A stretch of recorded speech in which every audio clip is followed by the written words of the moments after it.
Pope ফ্রান্সিসের অবস্থা আশঙ্কাজনক। ৮৮ বছর বয়সী পোপ ফ্রান্সিস ডাবল নিউমোনিয়ায় আক্রান্ত হওয়ার পর রক্ত পরীক্ষায় তার কিডনির জটিলতা দেখা দিয়েছে, যদিও তা বর্তমানে নিয়ন্ত্রণে রয়েছে।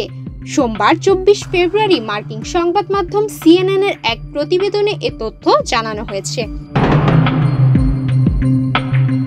পোপ ফ্রান্সিস গত ১৪ ফেব্রুয়ারি রোমের জ্যামেলি হাসপাতালে ভর্তি হন। প্রথমবারের মতো ভ্যাটিকান তার অবস্থাকে আশঙ্কাজনক বলে উল্লেখ করেন।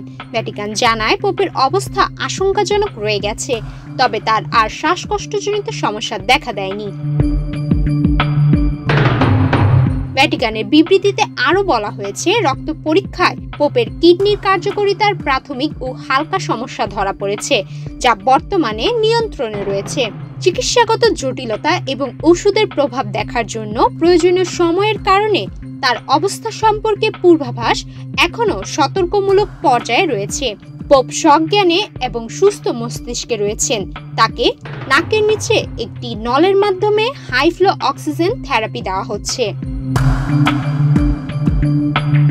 এর আগে ভ্যাটিকান জানায় পোপের রক্ত পরীক্ষায় প্লাটিলেটের সংখ্যা কম পাওয়া গেছে, যা রক্ত স্বল্পতা বা অ্যানিমিয়ার সাথে সম্পর্কিত। প্লাটিলেট রক্তের কোষের অংশ, যা রক্ত জমাট বাঁধতে এবং রক্তপাত বন্ধ করতে সাহায্য করে। এই কারণে তাকে রক্ত সঞ্চালনের প্রয়োজন হয়েছিল। গত কয়েক বছর ধরে পোপ ফ্রান্সিস বিভিন্ন স্বাস্থ্য সমস্যায় ভুগছেন। এর মধ্যে রয়েছে নিয়মিত ফ্লু, সায়াটিকা স্নায়ু ব্যথা এবং ২০২৩ সালে অস্ত্রোপচার করা পেটের হার্নিয়া। সুমায়া মিতু, বাংলাদেশ প্রতিদিন।